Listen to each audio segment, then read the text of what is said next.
నీ దగ్గర అందం ఉంటే చేరతా, వెగటు కొడితే ఇంకొక మార్గాన్ని చూస్తా.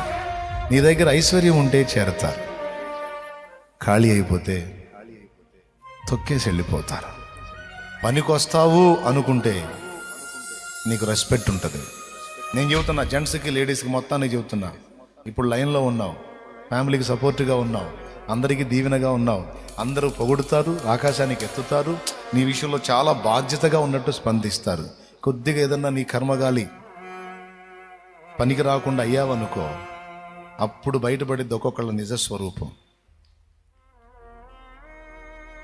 ఈరోజు చాలామంది వృద్ధులు పురుషుల గురించి చెప్తాను, నేను స్త్రీల గురించి చెప్పను. స్త్రీలకు కొంచెం సౌకర్యం ఉంది. సమాజంలో మీరు పరిశీలించండి, భర్త చనిపోయిన తర్వాత కూడా భార్య అనేక సంవత్సరాలు బ్రతికినటువంటి వాళ్ళు 180 మందికి పైన ఉన్నారు. కానీ భార్య చనిపోయిన తర్వాత బ్రతికున్న భర్తలు 120 కూడా లేరు.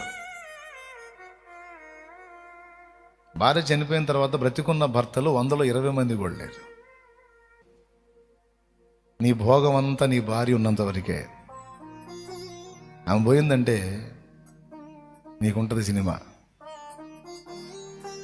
ఇప్పుడే కదరా ఎవరు వద్దన్నావు అంటే ప్రధానంగా యేసయ్య అక్కడికే తీసుకెళ్తా. ఇప్పుడు నేను ఆ పాయింట్గా తీసుకెళ్తా. వినాలి, ఈ మాట జాగ్రత్తగా వినాలి. అమ్మా నాన్న ఇద్దరు పెద్ద వయస్కులయ్యారు. కొడుకులు కూతుళ్ళు సాధ్యమైనంత వరకు అమ్మని తీసుకోవడానికి ట్రై చేస్తారు. ఎందుకో తెలుసా? అమ్మ స్త్రీ గనుక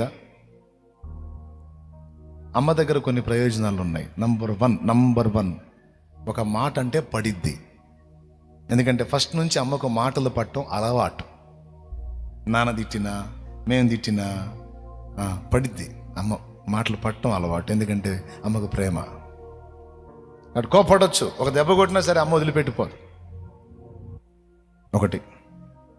రెండవది, నా భార్యకు చిన్న పని పెద్ద పని చేసిద్ది. నా భార్యకు ఒక సర్వెంట్లా వర్క్ చేసిద్ది.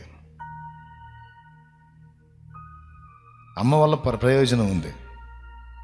పని విషయంలో ఉంది, పెత్తనం విషయంలో కూడా ఉంది. సాగింపులు సాగించవచ్చు అమ్మ మీద. కానీ నాన్న విషయంలో నాన్న మాటపడ్డం.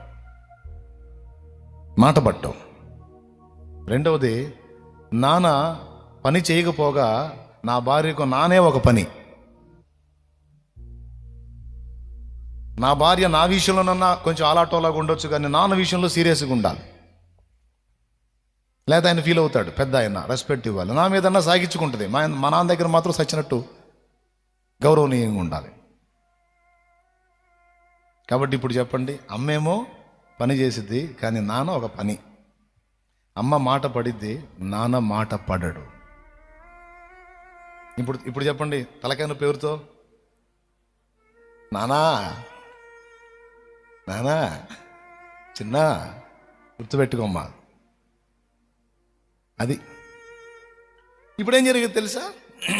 లైన్లో ఉన్నప్పుడు బండి అందరూ నీ మాట వింటారు, అందరూ నీకు లోబడతారు.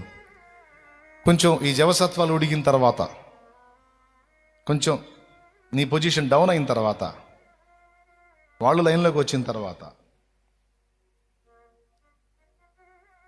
భార్య మరుగైపోయింది, భార్య కన్ను మూసింది, నువ్వు ఉన్నావు.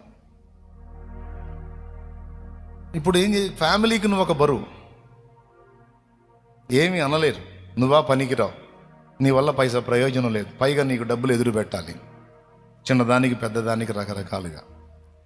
ఇన్ని పెట్టి ఒక మాట అంటే పడతావా? నువ్వు పడవు. కాబట్టి ఈ రిస్కులన్నీ ఎందుకు అని ఒక చిన్న గొడవతో నిన్ను కట్ చేసే ఛాన్స్ ఉంటుంది. ఒక చిన్న గొడవతో నిన్ను కట్ చేసి, నీ సావేదో నువ్వు సావు, మా బతుకు మేము బతుకుతామని నిన్ను కట్ చేసే ఛాన్స్ ఉంటుంది. నాయన్న పురుషుడా. ఒకటి. లేకపోతే కట్ చేయకపోతే ఇంకొకటి చేయొచ్చు.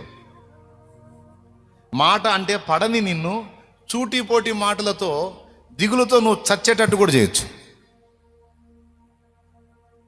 బయటికి వెళ్ళి బతుకుదామంటే భార్య లేదు, ఆ వయసులో పెళ్లి చేసుకోవడానికి పాసిబిలిటీ కాదు, భాగస్వామ్య లేదు, నీది నువ్వు వండుకొని తినటానికి రాబడా ఉండదు. ఒకప్పుడు అవన్నీ నడిచినాయి, ఇప్పుడు అన్నీ లేవు. తోడు లేక, అక్కడ మాట పడలేక, దినదినం రోషాన్ని చంపుకొని చస్తూ బ్రతుకుతూ దిగులు స్టార్ట్ అయింది. ఆ దిగులు ఎంతకు తీసుకెళ్ళిద్దంటే ఆమె పోయిన ఒక 2-3 సంవత్సరాలకు లెగిసి తీసేయాల్సి.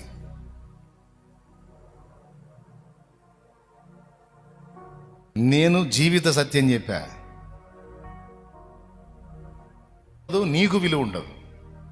ఆపవాయిని సోదే దాకలా ఏంది, నువ్వు కూర్చో, ముద్ద తిన్నావు కూర్చో, కాదురా ఇది ఆపు, నాకున్న తలకాయ నొప్పులకు నీది ఒక నస అయింది. నువ్వు ఊహలో కూడా ఊహించవు నాన్న బిడ్డ నుంచి ఈ డైలాగ్ వచ్చిద్దని. నువ్వు రన్నింగ్లో ఉన్నప్పుడు ఏయ్ అంటే నానా, నువ్వు రన్నింగ్లో ఉన్నాడు మా అంటే డాడీ డాడీ, ఇదే కంటిన్యూ అవుతుంది అనుకుంటావు నువ్వు. నో నానా, నో నో నో నో. కొంతమందికి ఇప్పటికే నేను చెప్పిన సినిమా కనపడుతుంది, కొంతమందికి భవిష్యత్తులో కనపడబోతుంది. నేను ముందే చెప్తున్నాను, నా మంచితనం అది.